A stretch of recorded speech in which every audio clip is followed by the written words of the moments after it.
لله وكفى وسلام على عباده الذين اصطفى أما بعد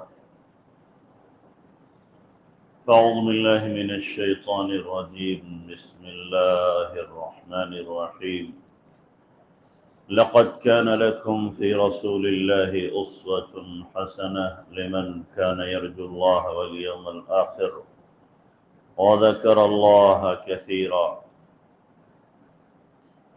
وقال تعالى ما آتاكم الرسول فخذوه وما نهاكم عنه فانتهوا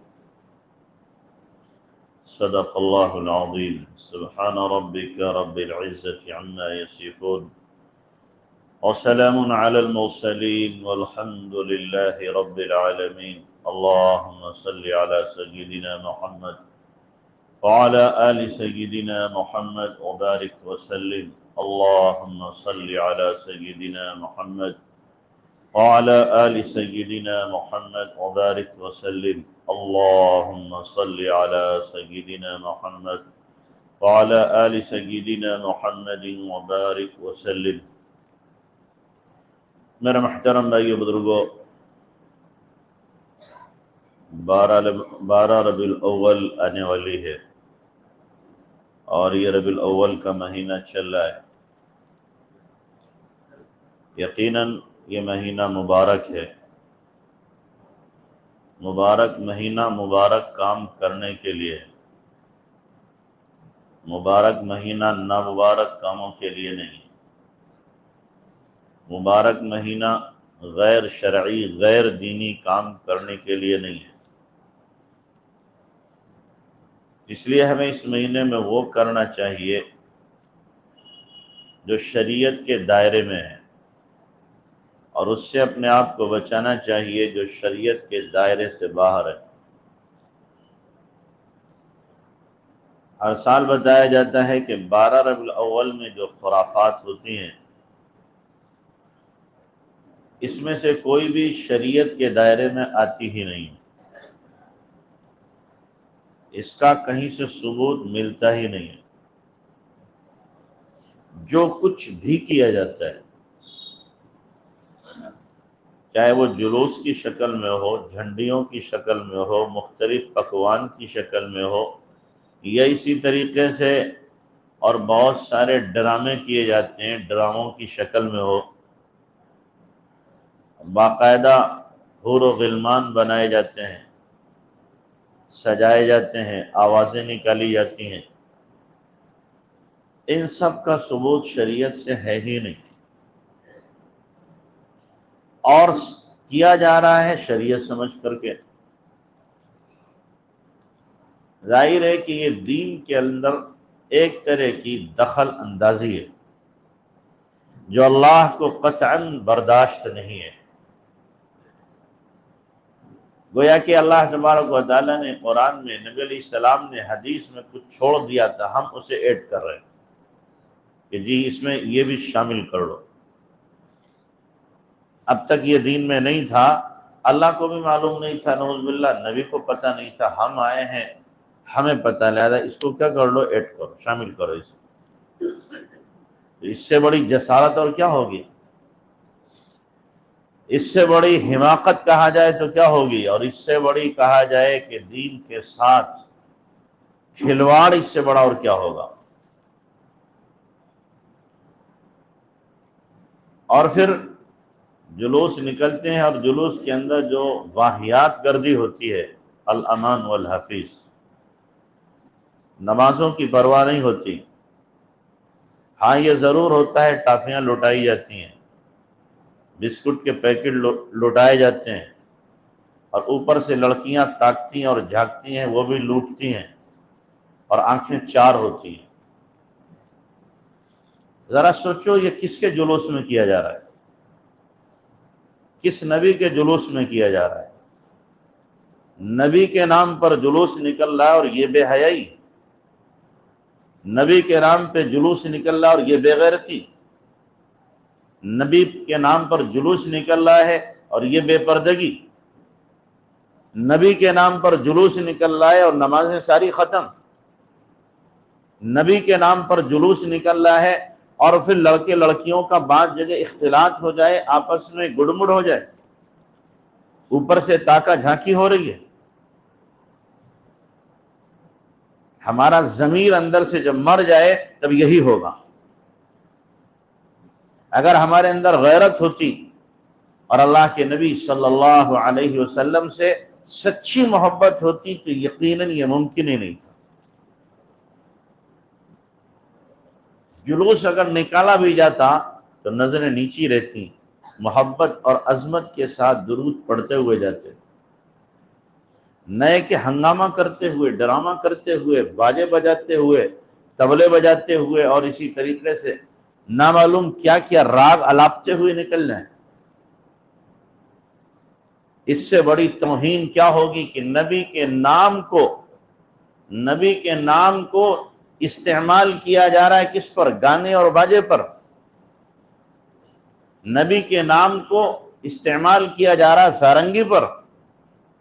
نبی کے نام کو استعمال کیا جا رہا ہے ان بدماشوں کے بیچ میں جو مہا بدماش ہیں۔ کچھ تو حیا ہوتی، کچھ تو غیرت ہوتی۔ کیا کر رہے ہیں؟ جو نبی دنیا میں آیا ہی تھا اس لیے کہ گانے بجانے کی چیزوں کو ختم کر دے، اس نبی کے نام پر جلوس نکالا جا رہا ہے اور اسی کے اندر گانا بجانا چل رہا ہے۔ اسی نبی کے نام کی توہین ہو رہی ہے گانے بجانے کے ساتھ میں۔ یہ ہم نبی کو دکھ دے رہے ہیں یا نبی کو سکھ دے رہے ہیں؟ نبی کا نام روشن کر رہے ہیں یا نبی کے نام پر ہم کلنک بنے ہوئے ہیں؟ کچھ تو ہوش ہو، کچھ تو عقل ہو۔ کیا کیا جا رہا ہے؟ کتنی بے حسی ہے، کتنی بے غیرتی ہے۔ نبی نے فرمایا کہ مجھے اللہ نے بھیجا اس لیے ہے تاکہ میں گانے بجانے کی چیزوں کو توڑ کر کے ختم کر دوں، اور ہم انہی کو کیا فروغ دے رہے ہوں اور نبی کے نام پر فروغ دے رہے ہوں۔ نبی کا نام لیا جا رہا، سلام پڑھا جا رہا، اور ساتھ ساتھ میں کیا ہے؟ گانے بجانے بھی ہو رہے ہیں۔ گانے کی تھاپ پر ہو رہا ہے سب کچھ۔ ڈوب مرنے کا مقام ہے ہمارے لیے، ڈوب مرنے کا۔ جس نبی نے دنیا کے اندر عزت، حیا اور شرم تقسیم کی ہو، اور جس نبی نے دنیا کے اندر سے گانے بجانے کی چیزوں کو مٹایا ہو، آج اسی نبی کی امت ان تمام چیزوں کو کیا ہے؟ لے کر کے پھر رہی ہے اور اس کو اپنی عزت سمجھ رہی ہے۔ ہم اس کو اپنا عزت تصور کرتے ہیں کہ ہمیں اس سے عزت ملے گی، اور دلیل میں پیش کرتے ہیں۔ غیر لوگ بھی کیا کر رہے ہیں؟ ڈی جے لگا رہے ہیں، ڈی جے لے کر جا رہے ہیں، وہ بھی ہنگامہ کر رہے ہیں۔ ہم بھی ہنگامہ کریں تو کیا فرق رہا ہم میں ان میں؟ وہ بھی ہنگامہ کر رہے ہیں، ہم بھی ہنگامہ کریں گے۔ وہ بھی ڈی جے لگا کر دوسروں کو دکھ دے رہے ہیں، تکلیف دے رہے ہیں، ہم بھی دکھ دیں گے، ہم بھی تکلیف دیں گے دوسروں کو۔ ہمارے بزرگوں نے تو اتنا لحاظ کیا، میں نے بارہ آپ بتایا، اتنا لحاظ کیا کہ رنڈی کے مکان سے گزر رہے ہیں تو اپنے جوتوں کو رات میں اتار لیتے ہیں۔ کیوں؟ اس لیے کہ وہ رنڈی بوڑھی ہو گئی ہے، اپنے گراہک کے انتظار میں رہتی ہے، کوئی ہو سکتا آتا ہوگا، تو بزرگ جوتا اتار لیتے ہیں، جوتے کی آواز اس کے کان میں نہ پہنچے، تاکہ میں اس کے پاس جب کوئی نہیں پہنچے گا تو اسے تکلیف پہنچے گی۔ اگر جوتا پہن کے گیا، جوتے کی آواز گئی، سمجھے کوئی گراہک آ رہا ہے میرا، اور نہیں پہنچے گا تو اسے تکلیف ہوگی، اس کی تکلیف کا احساس ہو۔ اور ہم کیا کر رہے ہوں؟ نہ مریضوں کو دیکھیں، نہ چھوٹوں کو دیکھیں، نہ بچوں کو دیکھیں، ڈی جے لگائے ہنگامہ شروع کر دیں۔ حضرت ابوبکر صدیق رضی اللہ تعالیٰ عنہ رات میں بڑھیا کی خدمت کے لیے جا رہے ہیں تو جوتے بغل میں دبا لیے۔ حضرت عمر نے جب پکڑا تو پوچھا، یہ کیا امیر المومنین، آپ نے جوتے کیوں نہیں پہن رکھے؟ فرمایا کہ جوتے پہنوں گا، کھسکساہٹ کی آواز ہو سکتا ہے کسی کے کان میں پڑ جائے۔ ہمارے تو یہ بزرگ ہیں، یہ ان کی سیرت ہے، اور ہم اپنی سیرت سے، اپنے عمل سے، اپنے کردار و کریکٹر سے کیا سبق دے رہے ہیں کہ نہیں؟ ہم تو سوتوں کو جگا دیں گے اور جگنے والوں کو پریشان کر دیں گے۔ ایسے ڈی جے لگائیں گے، ہم ایسا ہنگامہ کریں گے، ہمارا دین ہمیں اسی کا درس دیتا ہے، اسی کا سبق دیتا ہے ہمارا دین۔ یہ دین ہے یا بے دینی ہے؟ یا دین کے ساتھ یہ مذاق ہے؟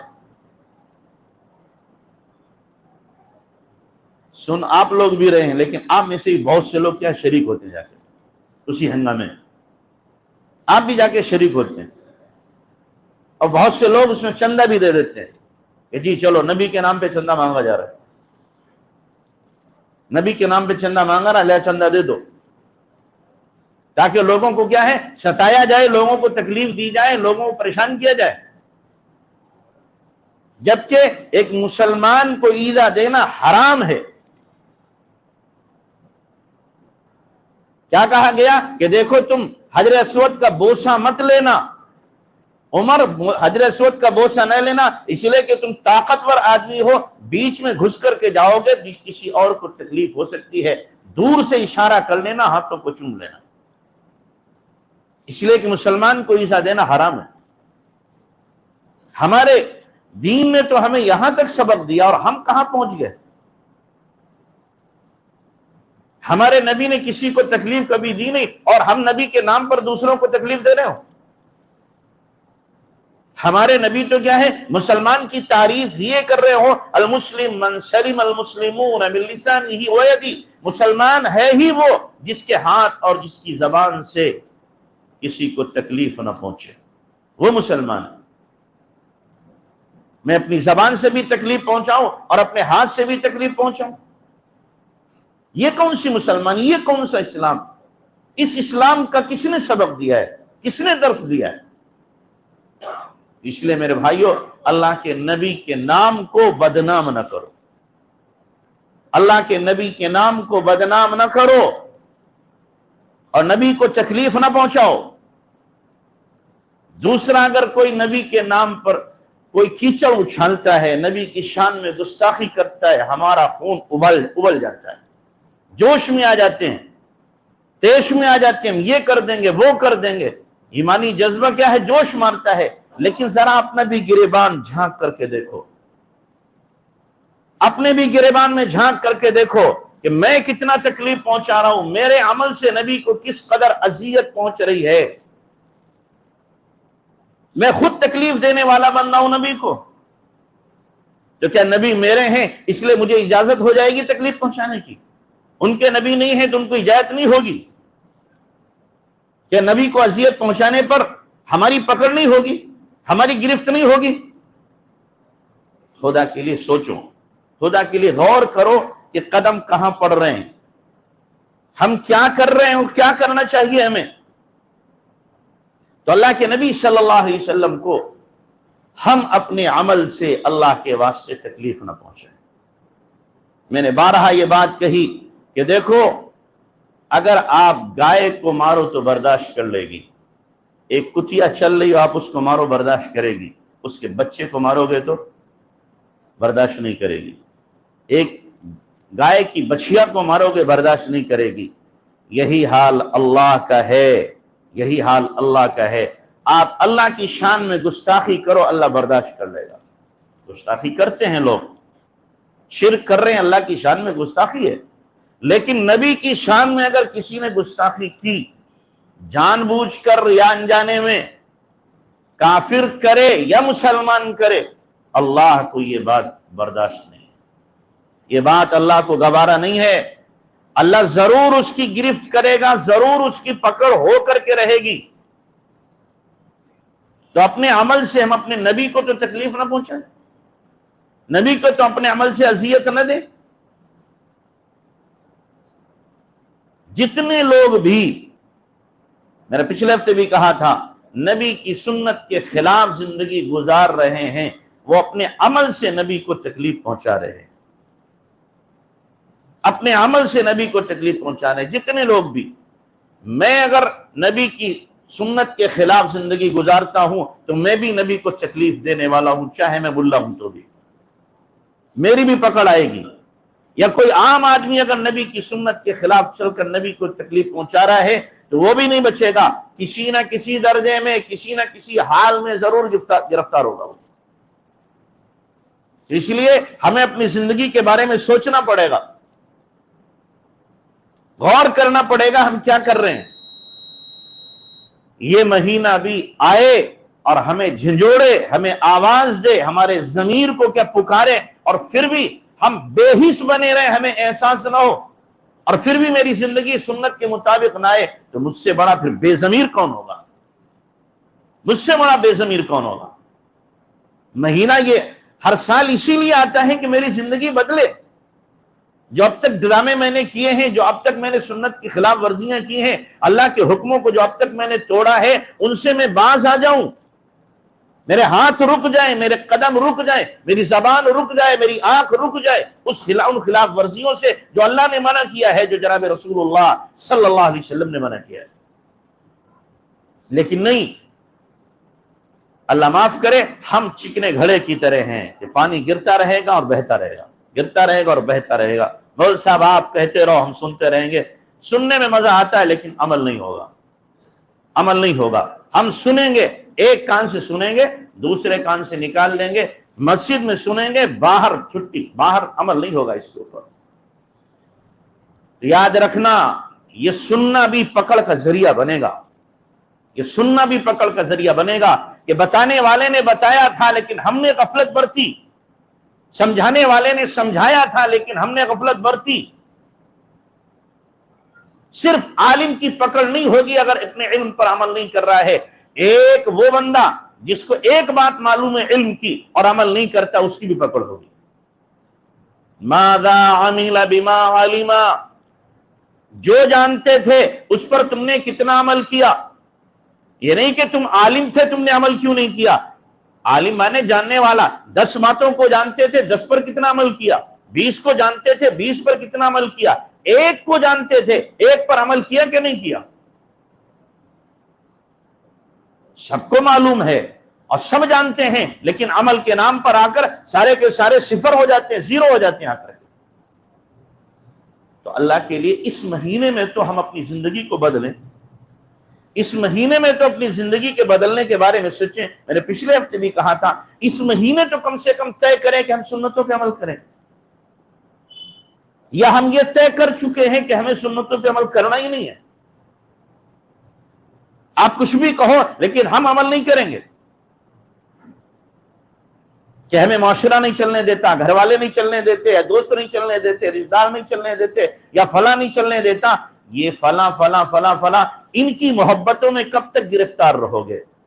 اللہ کرے آپ اللہ کے نبی کی محبت میں گرفتار ہو جاؤ، اللہ کرے آپ اللہ کی محبت میں گرفتار ہو جاؤ، اور اتنی محبت آپ کے دل میں آئے کہ آپ تڑپ جاؤ نبی کی سنت کو چھوڑنے کے وقت میں. آپ کے دل پہ ہتھوڑا پڑے جب نبی کی سنت کو چھوڑا جائے، آپ کے دل پہ زخم لگ جائے جب نبی کی سنت کو چھوڑا جائے. ایسی محبت دل میں نبی صلی اللہ علیہ وسلم کی آئے. ابھی آئی نہیں ہے ہمارے دل میں محبت، وہ جس دن آ جائے گی اس دن ہمیں بے چین کر دے گی. آئی نہیں ہے. اللہ کرے میرے دل میں بھی آئے، اللہ کرے آپ کے دل میں بھی آئے. میں بھی ٹھنڈا، آپ بھی ٹھنڈے. شاید میں سمجھا نہیں پاتا آپ کو، الفاظ میرے پاس نہیں ہے میں سمجھاؤں آپ کو. میں الفاظ وہ کہاں سے لاؤں کہ آپ کے دل میں بات کو اتار دوں؟ میں وہ الفاظ میں کیسے چن کے لاؤں؟ اپنے جذبات کو آپ کے دل میں کیسے اتاروں میں؟ کہ نبی صلی اللہ علیہ وسلم کی سنتوں کے چھوڑنے پر کیا ذلتیں ہیں، کیا رسوائیاں ملیں گی. آج جو ذلتیں ہیں، جو رسوائیاں ہیں، جو غیر ہمارے اوپر حاوی ہیں، اور انہوں نے اپنے پنجے گاڑ لیے ہمارے اوپر، اس کی واحد وجہ یہی ہے کہ ہم نے نبی صلی اللہ علیہ وسلم کی سنتوں کو چھوڑا ہے. آقا نے بددعا دی ہے، بددعا، اللہم الزم الذل والصغار علی من خالف امری. اے اللہ ذلت و رسوائی کو تھوپ دے اس کے اوپر جو میرے حکم کی خلاف ورزی کرتا ہے. کہاں سے عزت ملے گی؟ کہاں تلاش کر رہے ہیں عزتیں؟ کہاں سرخرویاں ڈھونڈ رہے ہم؟ جہاں رکھی نہیں کہاں سے مل جائیں گی ہمیں؟ اللہ کے بندو لوٹ آ جاؤ، لوٹا واپس آ جاؤ، پھر آ جاؤ واپس اللہ کے نبی صلی اللہ علیہ وسلم کی سنتوں پر، آپ کے طریقے پر واپس آ جاؤ اگر عزت چاہتے ہو. ورنہ جتنی ذلتیں ہو رہی ہیں اس سے زیادہ ذلتوں کا سامنا کرنا پڑے گا، اس سے زیادہ ذلتوں کا سامنا کرنا پڑے گا. جو حالات آئے ہیں اس سے زیادہ سنگین حالات آ کے رہیں گے اگر ہم واپس نہیں آئے، اگر ہم سنتوں پر، اللہ کے حکم پر واپس نہیں آئے، اس سے زیادہ سنگین۔ ہمارے ڈراموں سے، ہمارے ہنگاموں سے کچھ ہونے والا نہیں ہے، یاد رکھنا کچھ نہیں ہونے والا ہے۔ ہاں ہم سب مل کر کے اگر طے کریں گے کہ آقا کی سنتوں پر مجھے اپنی جان نچھاور کر دینا ہے، آقا کے دین کو میں اپنا سب سے بڑا مشن بنا لوں گا، تو اللہ تبارک تعالیٰ انشاءاللہ حالات کو بدلے گا، حالات کا پانسا پلٹے گا۔ ورنہ جیسی زندگی گزر رہی ہے اس سے بدتر زندگی گزارنے پر ہم مجبور ہو جائیں، اس سے بدتر گزارنے پہ مجبور ہوں گے۔ اس لیے میرے بھائیوں، اللہ کے نبی صلی اللہ علیہ وسلم کے طریقے ہی میں ہمارے لیے سب کچھ ہے، نجات بھی ہے، ہدایت بھی ہے، مغفرت بھی ہے، سرخروئی بھی ہے، عزت بھی ہے، کامیابی ہے، دونوں جہاں کی اللہ تبارک و تعالیٰ نے سرخروئی اس میں رکھی ہے، اس کے علاوہ کہیں نہیں مل سکتی۔ اس لیے طے کرو کہ انشاءاللہ ہمیں نبی کی سنت پر عمل کرنا ہے۔ کرو گے؟ آپ عمل کرو گے، نبی کا جی خوش ہوگا، نبی قبر سے دعائیں دیں گے۔ نبی کہاں سے دعائیں دیں گے؟ قبر سے دعائیں دیں گے۔ نبی صلی اللہ علیہ وسلم اپنی قبر میں کیا ہیں؟ آقا زندہ ہیں، زندہ قبر میں زندہ ہیں، ہمارے اعمال پیش ہوتے ہیں، ہمارے اعمال کیا ہوتے ہیں؟ پیش ہوتے ہیں۔ آقا صلی اللہ علیہ وسلم کے سامنے جب کوئی جاتا ہے سلام کرتا، آقا جواب دیتے ہیں، اور دور سے پڑھا جاتا ہے تو آقا کو سلام پہنچایا جاتا ہے، اور آقا حالات سے واقف ہوتے ہیں۔ آپ علیہ السلام جب امت پر سخت حالات آتے ہیں تو اللہ کے نبی قبر میں رنجیدہ بھی ہوتے ہیں، اچھے حالات آتے ہیں تو اللہ کے نبی صلی اللہ علیہ وسلم خوش ہوتے ہیں۔ ایسا نہیں ہے، اللہ کے نبی صلی اللہ علیہ وسلم کو پتا ہے آپ علیہ السلام قبر میں بھی دعا کر رہے ہیں۔ ہم بھول گئے نبی کو، مگر نبی قبر میں جانے کے بعد بھی ہمیں نہیں بھولے ہیں۔ واقعہ یاد کرو، ایک بدو آیا اللہ کے نبی صلی اللہ علیہ وسلم کے روضے کے اوپر، آیا، سلام پیش کیا اس نے، اور سلام پیش کرنے کے بعد کہنے لگا، آقا اللہ نے قرآن میں کہا ہے وَلَوْ أَنَّهُمْ إِذْ ظَلَمُوا أَنفُسَهُمْ جَاءُوكَ فَاسْتَغْفَرُوا اللَّهَ وَاسْتَغْفَرَ لَهُمُ الرَّسُولُ لَوَجَدُوا اللَّهَ تَوَّابًا رَحِيمًا۔ اے نبی، آپ کے پاس آپ کے امتی گناہ کر کے اگر آئیں، امتی معافی مانگے اور آپ امتیوں کے لیے معافی مانگو تو ہم معاف کر دیں گے۔ اللہ کے نبی آپ تو چلے گئے اب دنیا سے، اب میں کس سے کہوں؟ میں آپ سے کہہ رہا ہوں، میں گناہ کر کے آیا، میں ظلم کر کے آیا، میں بڑا مجرم ہوں، آقا میرے لیے اللہ سے دعا کر دیجئے، اللہ میرے گناہوں کو معاف کر دے، اللہ میرے گناہوں کو معاف کر دے۔ اور اس کے بعد اس نے شعر پڑھے، یا خیر من دفنت القاء اعظمه فطاب من طيبهن القاء والأتم نفس الفداء ولا قبر انت ساكنه فيه العفاف وفيه الجود والكرم انت الشفيع الذي ترجى شفاعته على الصراط حينما زلت القدم وصاحبك لا انساهما ابدا مني السلام عليهم ما جرى القلم۔ یہ اشعار اس نے پڑھے، یہ اشعار پڑھے اور کہہ رہا ہے، اے وہ ذات جس کو قبر میں دفن کیا گیا ہے، دفن ہونے کی وجہ سے زمین کا اندر بھی، زمین کا اوپر بھی سارا کا سارا لہلہا اٹھا ہے۔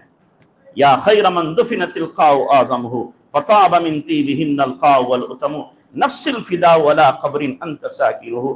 میری جان قربان ہو اس قبر کے اوپر جس میں آپ آرام فرمائیں، میری جان قربان ہو اس قبر پر جس پہ آپ آرام فرمائیں۔ فیہ العفاف وفیہ الجود والکرم، صرف آپ ہی نہیں، آپ کی سخاوت، آپ کا کرم اور آپ کی تمام خوبیاں بھی آپ کے ساتھ چلی گئیں۔ انت الشفیع الذی ترجى شفاعته، آپ ہی وہ شفاعت کرنے والے ہیں جن کی شفاعت کی امید کی جاتی ہے، جس دن کے سب کے قدم پلسرات پر ڈگمگا رہے ہوں گے۔ وصاحباک لا انساہما ابدا، اور آپ کے دونوں ساتھیوں کو میں بھول نہیں سکتا۔ من السلام علیہم ما جرى القلم، میری طرف سے آپ کے دونوں ساتھی ابو بکر، عمر اور آپ پر سلام ہوتا رہے جب تک لکھنے والا لکھتا رہے، یعنی جب تک دنیا باقی رہے۔ یہ اشعار اس نے کس محبت سے، کس پیار سے کہے ہوں گے۔ آج روض اقدس کی جالی پہ اشعار لکھے ہوئے ہیں، آج بھی لکھے ہوئے ہیں۔ عتبی وہاں اس وقت موجود تھے، ایک مورخ ہیں، کہتے ہیں یہ کہہ کے چلا گیا، مجھے نیند کا جھونکا آیا، میں نے آقا کو خواب میں دیکھا، آقا کہہ رہے ہیں عتبی، عتبی اٹھو اٹھو، جلدی سے جاؤ میرے اس گاؤں والے امتی کو جا کے خبر کر دو میں نے تیرے لیے دعا کی ہے، اللہ نے تیرے گناہوں کو معاف کر دیا، اللہ نے اس کے گناہوں کو معاف کر دیا۔ جو نبی قبر میں جا کر بھی اپنی وفائیں نہ بھولے۔ ہم اتنے بے وفا ہو گئے، اتنے بے غیرت ہو گئے، اتنے ظالم ہو گئے کہ ہم اسی نبی کی سنتوں پہ چھری چلا دیں، اسی نبی کے طریقے کو رون دے اپنے پیروں چلے، ہمیں احساس بھی نہ ہو، ہمارا ضمیر مردہ ہو جائے۔ اس لیے میرے بھائیو اللہ کے واسطے سوچو ہم کس کو دکھ دے رہے ہیں، کس کو تکلیف دے رہے ہیں، کس کے ساتھ بے وفائی کر رہے ہیں، کس کے ساتھ ستم کر رہے ہیں۔ اللہ مجھے آپ سب کو سمجھ عطا فرمائے۔